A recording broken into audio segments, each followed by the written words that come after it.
consecuencias más importantes del hecho de que México se haya alineado al bloque capitalista fue el fomento de la inversión extranjera debido a las relaciones con Estados Unidos, desarrollando al mismo tiempo una mayor independencia económica y tecnológica.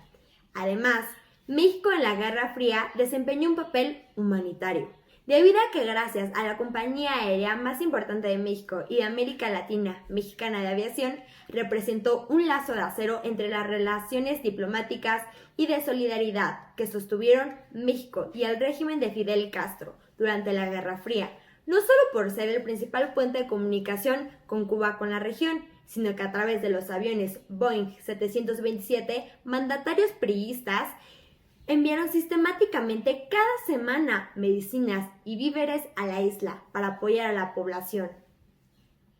La postura del gobierno mexicano durante la Guerra Fría fue que al finalizar la Segunda Guerra Mundial en 1945, los países en el mundo se dividieron en dos bloques. El primer bloque fue el bloque capitalista, encabezado por Estados Unidos, y el bloque socialista, encabezado por la Unión Soviética. A esto se le llamó la Guerra Fría. Durante este periodo, muchas de las naciones poco desarrolladas económicamente y tecnológicamente tuvieron que someter sus actividades internacional, política y económica a uno de los bloques contendientes. México se unió al bloque de los países capitalistas. En 1947, México se integró a la Conferencia de Río de Janeiro, en la que países americanos se sumaron a los planes militares de Estados Unidos para enfrentar juntos la Guerra Fría. México firma el Tratado Interamericano de Asistencia Recíproca. Sin embargo, un grupo de países asiáticos que con la finalidad de tener una posición neutral formaron el Movimiento de Países No Alineados.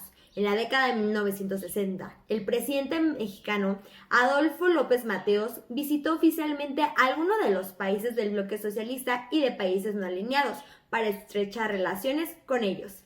Aunque México nunca ingresó como miembro oficial del MPNA, pues se mantuvo dentro del bloque capitalista. Su política internacional de no intervención y respeto a la autodeterminación lo llevaron a ser hasta la actualidad miembro observador de dicho movimiento.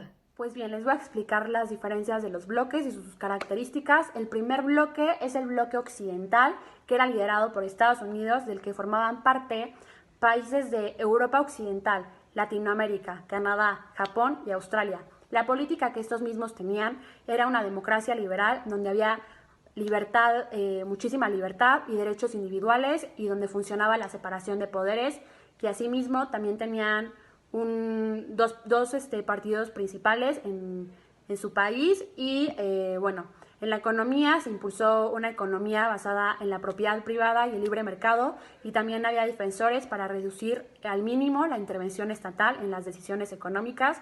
La sociedad era una sociedad de clases basada en la riqueza, con una amplia extensión de la clase media y el bienestar social, y había mucho consumismo. Algunos países que formaron parte de este bloque son Italia, Bélgica. Pues bien, para explicarles por qué se dice que el mundo se dividió en dos diferentes bloques en la Guerra Fría, es necesario que les explique que después de la Segunda Guerra Mundial, 4 países se reunieron para repartirse el territorio de Alemania, y entre ellos estaba Estados Unidos y también la Unión Soviética. La Unión Soviética decidió tomar un territorio muy grande que había defendido y asimismo difundir en este territorio el comunismo, cosa que a Estados Unidos no le agradó, así que tomó el resto del territorio, y en este mismo territorio empezó a infundir ideologías totalmente diferentes a las que la Unión Soviética estaba infundiendo. Así que por eso se crearon estos bloques, y Estados Unidos creó su propio bloque occidental a través de la economía de mercado y la democracia, y la Unión Soviética hizo lo mismo con la expansión del comunismo. Durante gran parte de la Guerra Fría, la URSS mantuvo una política de soberanía limitada para los países del bloque comunista, y de forma que se reservaba el derecho a intervenir en los asuntos internos de otros países si se ponía en peligro la supervivencia del comunismo. Estados Unidos también se aseguró de controlar su bloque mediante golpes de Estado, apoyó a dictaduras e hizo también intervenciones militares. Por todo lo anteriormente mencionado, nosotras concluimos que la Guerra Fría dominó la segunda mitad del siglo XX y se tradujo en el colapso del comunismo. La Guerra Fría fue un periodo de transición entre los Estados Unidos y la Unión Soviética entre los años 1940 y 1980.